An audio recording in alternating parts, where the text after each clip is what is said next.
الآن هذول اللي اجوا ماذا صنعوا للشيعة؟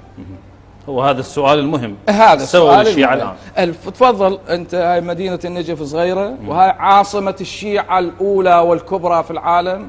هنا مقر المرجعية الشيعية العليا، هنا مراجع الشيعة، هنا الحوزة العلمية، هنا مقام علي بن أبي طالب عليه السلام. اطلع مولانا هنا بالشارع وشوف الزبالة أجلك الله الموجودة في الشارع. زين هذا صار لهم 13 سنة الحكومة بيتهم والمحافظة بيتهم ومجلس المحافظة بيتهم، ما عندنا واحد من تكريت جاي لهنا. زين اسأل هاي الناس، اطلع لهم بالشارع قول لهم يعجبكم هذا الوضع؟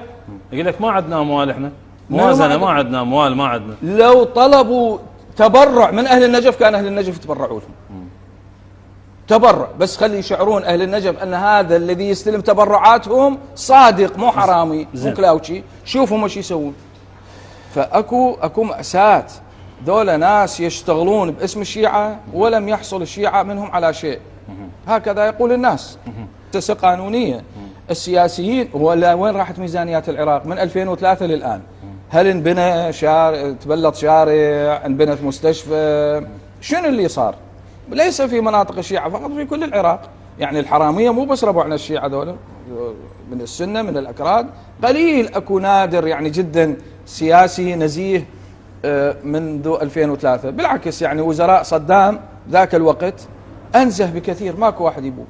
صدام يعني مات. وزراء صدام أفضل؟ اسأل العراقيين. سووا استطلاع، أنت مو عندكم فضائية؟ سووا استطلاع.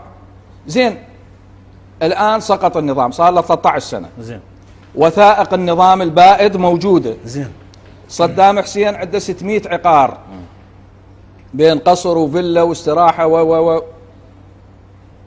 كلهن مسجلات باسم ديوان رئاسة الجمهورية. ماكو شيء باسم صدام حسين الشخصي. زين هذول لا بنوا لديوان رئاسة الجمهورية، لا بنوا للدولة. وميزانية العراق ما تدري وين راحت. خارج العراق ماكو أموال إلهم. يعني هاي عائلة صدام، عائلة طارق عزيز، شنو الأموال اللي عندهم؟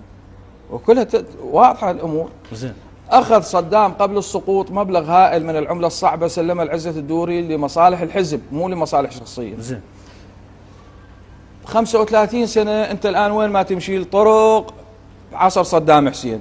البنايات الوزارات اللي يداومون بها الوزراء الآن بأيام صدام حسين. السيد طلعت ماكو شيء صار بالجديد يعني هسه على حجك يعني ماكو شيء جديد. يعني أكذب أنا؟ لا حشاك. حشاك ما تقول لي حشاك. لا حشاك. لا أرجوك. لا. يا أخي اسأل العراقيين. اسألهم قول لهم يا عراقيين، يا مستشفى صارت لكم من يوم سقوط صدام إلى الآن وين؟ منو بناها؟ اكو وزير